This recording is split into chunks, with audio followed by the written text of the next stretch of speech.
படகுல உட்கார்ந்து அவர் கரையில பேசுறாரு. ஆனா பேசி முடிச்சதுக்கு அப்புறம் உள்ள வர சொல்றார். அல்லேலூயா. ஒவ்வொரு ஞாயிற்றுக்கிழமை பிரசங்கம் வழியாகவோ அல்லது தேவனுடைய வார்த்தைகளை சந்திப்பதன் மூலமாக கரையிலே வைத்து நம்மிடத்தில் சில காரியங்களை பேசினாலும் அவைகளோடு அவர் முடித்து விடுவதில்லை. அவர் நம்மை படகை உள்ளே தள்ளுங்கள், படகை ஆழத்தில் தள்ளுங்கள் என்று நம்மை பார்த்து சொல்லுகிறார். ஆமேன். எத்தனை பேர் தள்ள தொடங்கி இருக்கிறீர்கள்? படகை என்ன பண்ணுங்க? உள்ள தள்ளுங்கிறார். இந்த படகு இப்ப கரையில் இருக்க வேண்டாம், என்ன பண்ணுங்க? உள்ள தள்ளுங்க. ஆழத்துக்கு போறதுன்னா எப்படி ஆழத்துக்கு போறது? கர்த்தருக்கு ஸ்தோத்திரம். தேவனுக்குன்னு ஒரு நேரத்தை ஒதுக்கி, அல்லேலூயா, கர்த்தரை ஆராதிப்பதும் துதிப்பதும், அதுக்கப்புறம் கர்த்தருக்குன்னு ஒரு நேரத்தை ஒதுக்கி வேதத்தை எடுத்து தியானிப்பதும், அதுக்கப்புறம் கர்த்தருக்குன்னு ஒரு நேரத்தை ஒதுக்கி நம்மை அர்ப்பணித்து கொண்டே இருப்பதும், உமக்கு பிரியமில்லாத எதுவும் எனக்கு வேண்டாம். அல்லேலூயா. கர்த்தருக்கு ஸ்தோத்திரம் மகிமை உண்டாவதாக. சில இந்த கிருபை பிரமாணத்தை மிஸ்யூஸ் பண்றவங்க என்ன பண்ணிடுறாங்கன்னு நான் சொல்லியிருந்தேன். மாம்சத்தில் என்னென்ன ஆசைகள் வருதோ, மாம்சம் என்னவெல்லாம் செய்ய விரும்புதோ அதையெல்லாம் அப்படியே செய்யறதுக்கு அனுமதிச்சுட்டு அதனால் வரக்கூடிய சந்தோஷத்தை கூட கிருபை கர்த்தர்னு சொல்லக்கூடிய தவறான காரியத்தை அவர்கள் செய்கிறார்கள். ஆனால் உண்மையான கிருபையில் உள்ளவர்கள், ஆவிக்குரியவர்கள் என்ன செய்கிறார்கள் என்றால் மாம்சத்துக்கு நோ சொல்லுகிறார்கள். அவர்கள் ஆவியினாலே மாம்சத்தின் கிரியைகளை அழிக்கிறார்கள். அல்லேலூயா. எந்த சபையில், எந்த ஆவிக்குரிய வாழ்க்கையில் மாம்சத்துக்கு நோ சொல்லப்படுகிறதோ அங்க பிரச்சனைகள் வரும். ஏன்னா மாம்சம் எப்பொழுதுமே முரண்டு பிடிக்கும். அர்ப்பணித்தவர்கள், தாழ்ந்து போகிறவர்கள், தாழ்மை உள்ளவர்கள் மட்டுமே அதை தாக்கு பிடிக்கிறார்கள்.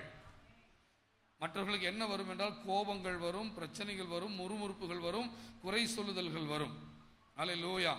என்றால் ஆவிக்குரிய வாழ்க்கை என்பது ஆவியின் சிந்தை, ஜீவனும் சமாதானமுமா கர்த்தருக்கு ஸ்தோத்திரம். மாம்ச சிந்தை தேவனுக்கு விரோதமான பகை என்று சொல்லப்படுகிறது.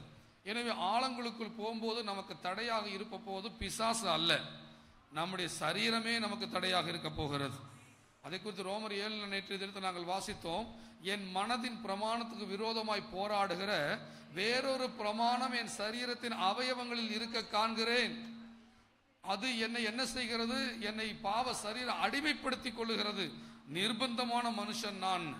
நீங்க உண்மையாலுமே தேவனுடைய ஆழங்களுக்குள்ளாக உள்ளே போக தொடங்கும் போது உங்களை தடுப்பது எதுவாக இருக்கும் என்றால் உங்கள் முதுகு அது பெட்டில் படுக்க சொல்லும், உங்களுடைய கண்கள் அது இன்பமானவைகளை பார்க்க சொல்லும், உங்கள் காது உலக இன்பங்களை கேட்க சொல்லும், உங்கள் நாக்கு பல இன்பமானவைகளை ருசிக்க சொல்லும், பேச சொல்லும். பல இந்த சரீரத்தின் அவயவங்கள் தான் உங்களுக்கு எதிரியாக இருக்க போகிறது.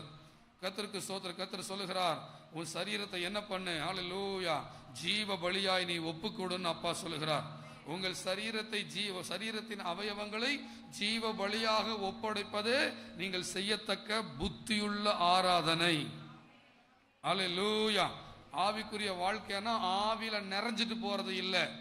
ஹல்லேலூயா. கர்த்தருக்கு ஸ்தோத்திரம். அன்பும் சமாதானமும் பொறுமையும் இச்சை அடக்கமும் கீழ்ப்படிதலும் யாருடைய உள்ளத்தில் பிறக்கிறதோ அவர்களே ஆவிக்குரியவர்கள்.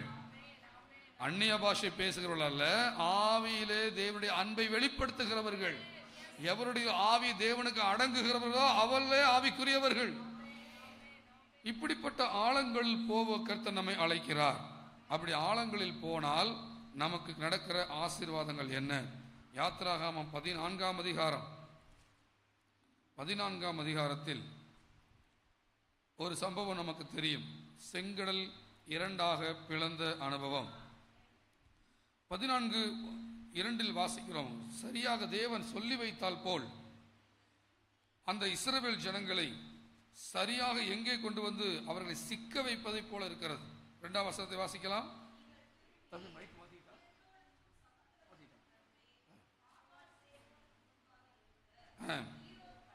ஈரோத் பள்ளத்தாக்கின் முன்னடியிலே பாளையம் இறங்க வேண்டும் என்று இஸ்ரவேல் புத்திரருக்கு சொல்லு. அதற்கு எதிராக சமுத்திரக்கரையிலே, ஹல்லேலூயா, சத்தம ராமன் சொல்வீர்களா? கர்த்தர் நம்மை ஆழங்களுக்குள் கொண்டு போவதற்காகவே தம்முடைய மகிமை என்ன என்பதை காண்பிப்பதற்காகவே நமக்கு இருக்கிற சத்துருக்களை நம் கண் முன்பதாக மூழ்கடித்து கொள்ளுவதற்காகவே, நான் சத்துருக்கள் என்று சொல்வது மனிதர்களை அல்ல, நம்முடைய சரீரத்தின் அவயவங்களை, மாம்ச இச்சைகளை, சத்துருக்களின் பிசாசின் கிரியைகளை, நம் வாழ்க்கையில காணப்படுகிற தோல்விகளை, இவைகளை எல்லாம் ஆழத்திலே போட்டு அழிக்கும்படியாக நம்மை கொண்டு வந்து முதலாவது ஒரு இடத்தில் சிக்க வைக்கிறார். சத்தமா ராமேன் சொல்வீர்களா? சத்தமா ராமேன் சொல்வீர்களா? வலதுவா முன்னும் பின்னும் என்னை நெருக்கி உம்முடைய கரத்தை என் மேல் வைக்கிறீர். இங்கேயும் போக முடியாது, அங்கேயும் போக முடியாது, ஒண்ணுமே பண்ண முடியாது. எதை தவிர்த்து? கர்த்தராக எனக்கு வழியை திறந்தால் ஒழிய நான் இந்த பிரச்சனையிலிருந்து வெளியே வர முடியாது என்கிற ஒரு சூழ்நிலைக்குள்ளாக தேவன் நம்மை நடத்துகிறார். அதற்காக கர்த்தரை ஸ்தோத்திரம் பண்ணலாமா? ஹல்லேலூயா, ஹல்லேலூயா, ஹல்லேலூயா, ஸ்தோத்திரம். அது சில சமயங்களில் ஏதோ ஜெபித்தால் போவது இல்லை. ஹல்லேலூயா, ஜெபிக்கிறது தானே, ஜெபிச்சிடுறாங்க அப்படின்னு நம்ம ஜெயிச்சிடுறாங்க பல பேர். இல்லை, சில இடத்துல கீழ்ப்படிய வேண்டியது அவசியமா இருக்கிறது. சில இடத்துல இந்த கர்த்தர் தாழ்ந்து போக வேண்டியது அவசியமா இருக்கிறது. சில இடத்துல புரிந்து கொள்ள வேண்டியது அவசியமா இருக்கிறது. சில இடங்களில் கர்த்தர் நடத்துகிற காரியத்தை ஏற்றுக்கொள்ள வேண்டியது அவசியமா இருக்கிறது. நான் கீழ்ப்படியாமலேயே பல மணி நேரம் ஜெபிக்க முடியுமா? முடியும். தாழ்ந்து போகாமலேயே என்னை பல மணி நேரம் என்னால் ஜெபிக்க முடியுமா? முடியும். ஆனால் அந்த ஜெபங்கள் அந்த இடத்துல திறந்த வாசலை தருவது இல்லை. அதை கற்றுக் கொடுப்பதற்காகத்தான் ஆண்டவர் சரியா ஒரு இடத்துல என்ன மாட்ட சிக்கன மாதிரி சிக்க வச்சு, ஒவ்வொரு தடவையும் நம்ம நினைச்சுக்கணும், எங்கெல்லாம் சிக்கிறனோ அங்கெல்லாம் தேவ மகிமை வெளிப்பட போகிறது. ஏன்னா நான் தேவனுடைய குமாரன், நான் ஆபிரகாமின் சந்ததி. நான் எங்கே இருக்கிறேனோ அந்த நான் அழுதால் அதை அந்த மூச்சு விட்டா கூட என் தேவன் அந்த இடத்துல என் சத்தத்தை கேட்பார். அந்த இடத்துல எனக்கென்று தண்ணீரை கொடுக்கிற ஒரு ஏரியை உருவாக்குகிறார். நீ விசேஷமானவன். உனக்காக கடலும் பிளக்கப்படும். சொல்லணும் ஒவ்வொரு தடவை, நான் விசேஷமானவன், எனக்காக கடலும் பிளக்கப்படும். ஹல்லேலூயா. அப்போ அந்த இடத்துல அப்படி நல்லா அந்த எல்லாம் மாட்டினதுக்கு அப்புறம் இஸ்ரவேல் ஜனங்களுக்கு அது 4வது வசனத்தை வாசிக்கிறோம். ஆகையால் பார்வோன் அவர்களை பின்தொடரும்படிக்கு நான் அவன் இருதயத்தை கடினப்படுத்தி நானே கர்த்தர் என்பதை எகிப்தியர் அறியும்படி பார்வோனாலும் அவனுடைய எல்லா இராணுவத்தாலும் மகிமைப்படுவேன் என்றார். அவர்கள் அப்படியே செய்தார்கள். அப்ப ஆண்டவர் சொன்ன மாதிரி இவர்கள் நல்ல ஒரு இடத்துல உட்கார வச்சு, எங்கேயும் போக முடியாத அளவுக்கு செட்டில் ஆக வச்சு, அது மட்டும் இல்லாம பார்வோனை கூட்டிட்டு வர்றார். ஒரு ஆமீன் சொல்லுவீர்களா? எதிரி எழும்பி வர்றான்னாலே தெரிஞ்சுக்குங்களா? ஹல்லேலூயா. ஐயோ நான் அலறிராம, எதிரி இந்த இடத்தில் என் முன்பதாக தோக்க போகிறார்.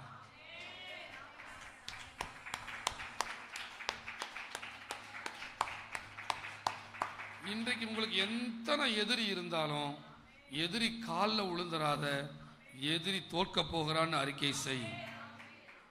பணத்தேவையை பார்த்து பயந்து யார் காலிலையும் விழுந்துராத, நீ அதுல ஜெயிக்க போறன்னு தெரிஞ்சுக்கோ. ஹல்லேலூயா. யாரு காலில் விழுந்துராத, எந்த கடங்காரன் காலில் விழுந்துராத, யாரையாவது காலில் விழுந்துராத. என்ன பண்ணு, இந்த இடத்துல இவன் தோக்க போறாங்கிறதுல நில்லு. எந்த சவால் வந்தாலும் சரி, பணமோ வியாதியோ உலகமோ பிரச்சனையோ அவமானமோ நிந்தையோ எது எழும்பினாலும் சரி, நான் சிக்கல மகனே, நீ சிக்க போற, அதுதான் இங்க நடக்க போகுது. நான் ஆபிரகாமின் சந்ததியா இருக்கிறேன், எப்படியும் ஆண்டவர் என்னை வெளியே கொண்டு வந்துருவாரு. சிக்க போறது நான் இல்ல, நீதான் சொல்லணும். இதுக்கு இந்த மனப்பான்மைக்கு பேர் தான் விசுவாசம். இப்படி நம்ம நினைக்கிறோம் இல்லையா? இந்த நினைப்புக்கு பேர் தான் என்னதாமா? விசுவாசம். இந்த நினைப்பை உருவாக்குறது தான் சத்தியம். ஹல்லேலூயா. இப்படி அதே மாதிரி ஆண்டவர் அந்த எதிரிகள் பின் தொடர்ந்து போது வசனம் சொல்லுது, 19வது வசனம். அப்பொழுது இஸ்ரவேலின் சேனைக்கு முன்னாக நடந்த தேவதூதன் அவர் விலகி அவர்களுக்கு பின்னாக நடந்தார். எதுக்கு நடந்தாரு? அந்த அந்தகாரம் மேகம் எகிப்தியருக்கு அந்தகாரமாக மாறினது, இஸ்ரவேலருக்கோ அது இரவை வெளிச்சமாக்கிற்று. ஹல்லேலூயா. இவையெல்லாம் நமக்கு தெரியும், வீட்டில் தியானிங்க. பட் இன்னைக்கு ஆண்டவர் என்ன சொல்றாருன்னா, மோசேயை பார்த்து சொல்றார், மோசே நீ என்னிடத்தில் முறையிடுகிறது என்ன? உன் கையில் இருக்கிறது என்ன? கோல். அதை நீட்டி அதை என்ன பண்ணிரு? பிளந்துரு. ஹல்லேலூயா, ஹல்லேலூயா.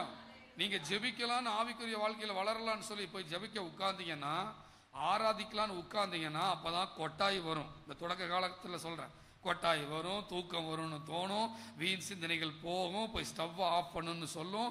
அப்பதான் ஒரு அக்கா ஃபோன் பண்ண சொல்லியிருப்பாங்க, ஃபோன் வரும். இப்படி எல்லாம் ஓரியாட்டங்கள் இருக்கும். இதுக்கு ரெண்டு வகையில், ஒன்று என்ன பண்ணல, பேசாம அதிகாலையில் ஜெபிச்சிட்டீங்கன்னா இதுக்கு ஜெயிச்சுக்கலாம். ஹல்லேலூயா. அதிகாலையில் எந்திரிச்சு ஜெபிச்சிட்டீங்கன்னா இவைகளெல்லாம் ஜெயிச்சுக்கலாம். ரெண்டாவது என்ன பண்ணிடணும், என்னென்ன போராட்டம் வந்து வீண் சிந்தனைகள் வருதோ என்ன பண்ணிட, ஆண்டு சொல்றாரு, நீ என்ன பண்ணிட, அதை பொளந்துரு. ஹல்லேலூயா. அதை தள்ளி விட்டுரு. இந்த நேரத்தில் நான் எதையுமே சிந்திக்க மாட்டேன், கர்த்தர் மட்டும்தான் சொல்லி, என்ன இயேசுவின் நாமத்தில் இந்த வீண் சிந்தனைகளை கொண்டு வருகிற கிரியைகள் எல்லாம் மறைஞ்சு போகட்டும். என்னென்ன தடை வருதோ இயேசுவின் நாமத்தில் கடிந்து கொள்ளு. வசனம் சொல்லுது இல்லையா, அந்தகார கிரியைகளை கடிந்து கொள்ளுங்கள். கடிந்து கொண்டு என்ன பண்ணு, உள்ளுக்குள்ள போக தொடங்கு. உள்ளுக்குள்ள போக தொடங்கு. உள்ள நீ என்ன பண்ற, அந்த கோலை நீட்டின உடனே அந்த கடல் பிளக்கிறத நீ பார்ப்ப. ஆவிக்குரிய வாழ்க்கையில உள்ள போகணுமா, தடைகளை தாண்டி உள்ள போகணுமா, சத்துருக்களை தாண்டி உள்ள போகணுமா, அந்த வேற்று பயணத்துக்குள்ள கானானுக்குள்ள போகணுமா, அப்படி என்ன பண்ணணும், நீ பொளந்துட்டு உள்ள போகணும்.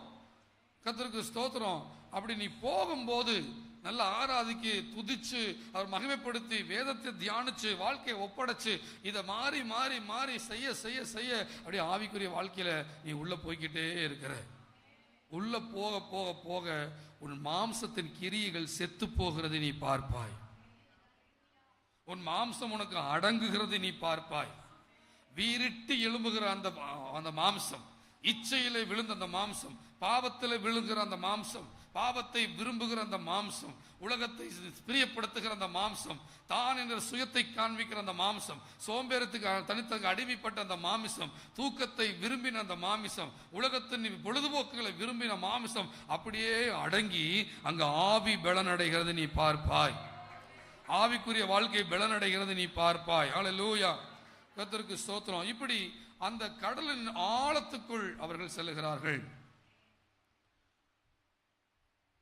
எந்த இடத்தில் வைத்து செங்கடலை இஸ்ரவேல் ஜனங்கள் தாண்டினார்களோ, எத்தனை கிலோமீட்டர் பயணம் செய்தார்கள் என்றால் 7.25 கிலோமீட்டர் அவர்கள் அந்த கடலில் பயணம் செய்தார்கள். கர்த்தருக்கு ஸ்தோத்திரம். ஏன்னா செங்கடல் வந்து ஏறக்குறைய 1000 கிலோமீட்டர் பக்கம் பயங்கரம் பெரியான செங்கடலா இருந்தாலும், இந்த இடத்துல, அந்த இடத்துல குறுகலான, அந்த கடல் குறுகலான இடத்துல ஒரு 7 கிலோமீட்டர் கடல், நீளமான கடல், இவர்கள் நடந்து செல்வதற்கான ஏற்புடைய ஒரு இடத்துல கரெக்டாக கொண்டு வந்து 7 கிலோமீட்டர் பயணப்படுகிறார்கள். ஒரு 1/2 கிலோமீட்டர் 3/4 கிலோமீட்டர் ஆழத்துக்குள் இறங்கி அவர்கள் பயணம் செய்கிறார்கள். இப்படி அவர்கள் இரவு நேரத்தில் 20-30 லட்சம் ஜனங்களும் இந்த 7 கிலோமீட்டர் எல்லாம் கடந்து போய் கரெக்டாக கிழக்கு வெளுக்கிற நேரத்தில் அந்த அதிகாலை நேரத்தில் எகிப்தியரும் என்ன பண்றாங்களாமா, நாங்களும் இதை கடக்க போறோம்னு சொல்லி அவர்கள் உள்ளே இறங்குகிறார்கள். ஹல்லேலூயா. கர்த்தருக்கு ஸ்தோத்திரம், மகிமை உண்டாவதாக. அந்த ஆழத்துல கர்த்தருக்கு ஸ்தோத்திரம் இறங்குற வரைக்கும் தான் அது பயங்கர தண்ணி இருக்கிற மாதிரியும் நடக்க முடியாத மாதிரி இருக்குது. ஆனா நீ நடக்க நடக்க அந்த தண்ணி ஒதுங்கும்படி கர்த்தர் செய்கிறார்.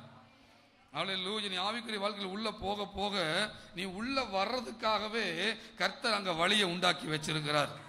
ஹல்லேலூயா. வனாந்தரத்தில் வழியை உண்டாக்குனவர் உன்னை ஒரு ஆவி மனிதனா மாத்துறதுக்காக, உன்னை ஆழங்களுக்குள்ள கொண்டு செல்கிறதுக்காக, அடுத்த கானானுக்குள்ள உன்னை கொண்டு போறதுக்காகவே உன்னை வழிகளை உனக்கு ஆயத்தம் பண்ணி வைத்திருக்கிறார்.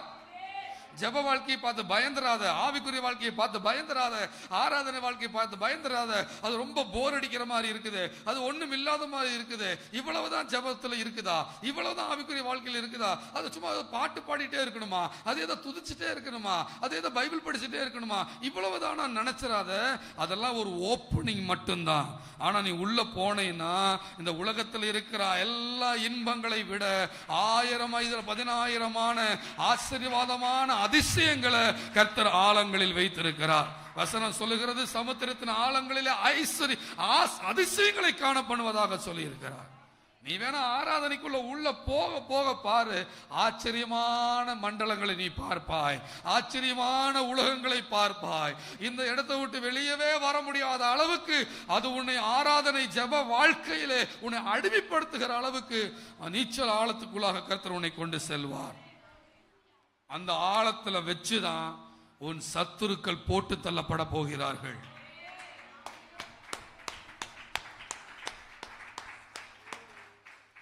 எத்தனை வருஷம் நீ கிறிஸ்தவனாங்கிறத இருக்கிறத விட, எத்தனை பிரச்சனைகளை நீ சந்திச்சங்கிறத விட, நீ ஆழத்துக்கு போய் பாரு, அந்த இடத்துல சத்துருக்கள் செத்து மிதங்குகிறது நீ பார்ப்பாய்.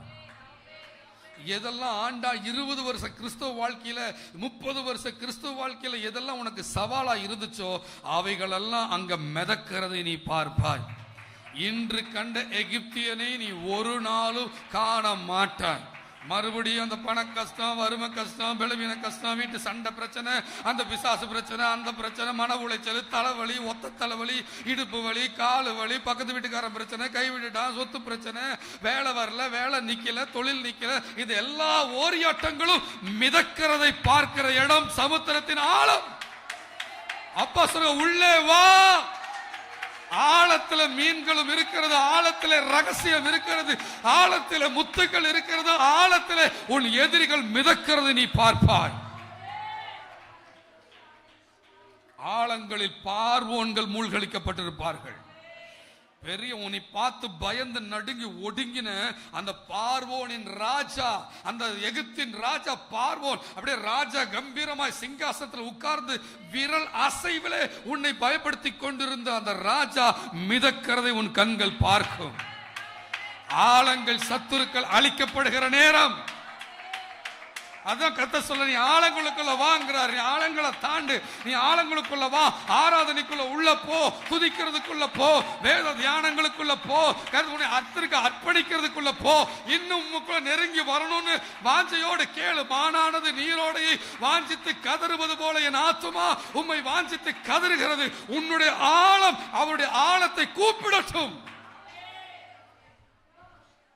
ஹல்லேலூயா. ஆழத்துக்குள் செல்ல செல்ல சத்துரு செத்து போவதை பார்ப்பாய், உன் சரீரம் செத்து போவதை பார்ப்பாய். இந்த வார்த்தை வெறும் வார்த்தையாக இருக்காது. எந்த வார்த்தை? கிறிஸ்துவோடு கூட நான் சிலுவையில் அறையப்பட்டேன், இனி நான் அல்ல கிறிஸ்துவே என்னில் வாழ்கிறார் என்ற வார்த்தை வெறும் வார்த்தையாக இருக்காது. உண்மையாலுமே உன் மாம்சத்தின் அவயவங்களில் இருக்கிற பிரமாணங்கள் செத்து போனதையும் ஆவி பலப்பட்டதையும் நீ பார்ப்பாய். ஆனபடியால் கிறிஸ்து இயேசுவுக்கு உட்பட்டவர்களாய் இருந்து மாம்சத்தின்படி நடவாமல் ஆவியின்படியே நடக்கிறவர்களுக்கு ஆக்கினை தீர்ப்பு இல்லை.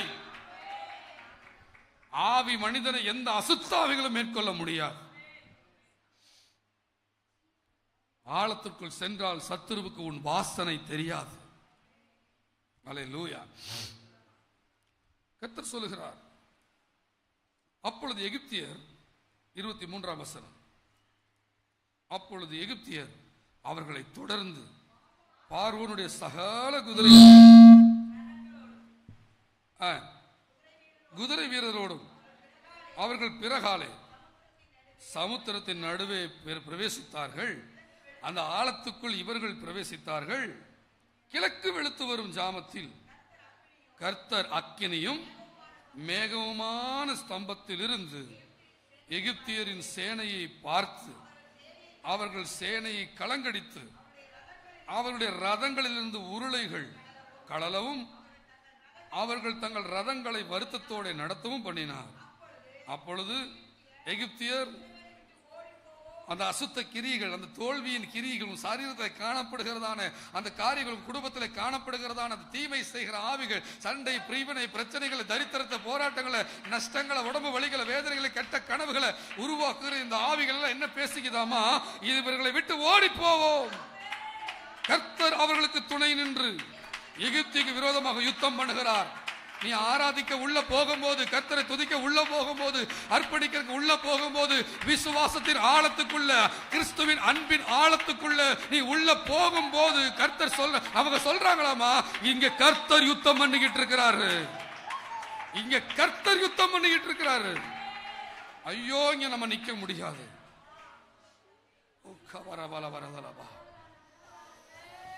ஒவ்வொரு தடவையும் ஆராதிக்க உள்ள போகும்போது கர்த்தர் யுத்தத்தை தொடங்கிடுறார்.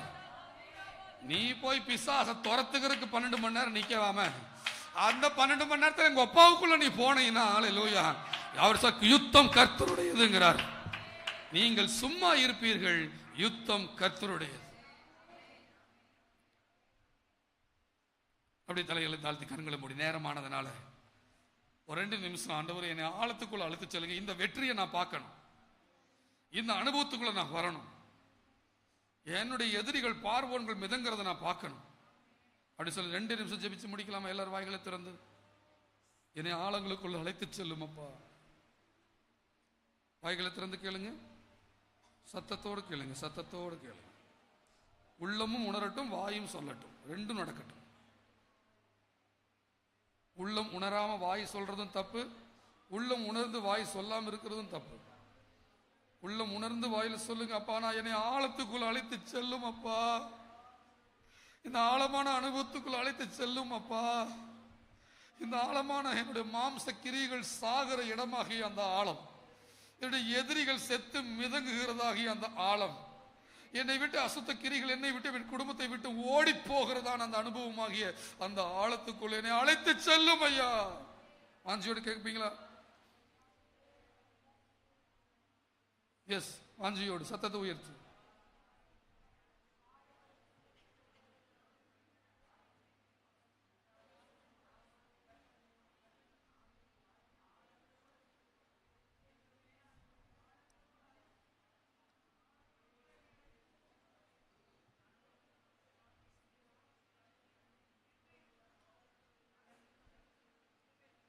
இதாவே இன்றைய இந்த 4 நாட்களில் பற்ற வைக்கப்படுகிற இந்த நெருப்பு உள்ளே கனன்று எரிந்து கொண்டே இருக்கட்டும்.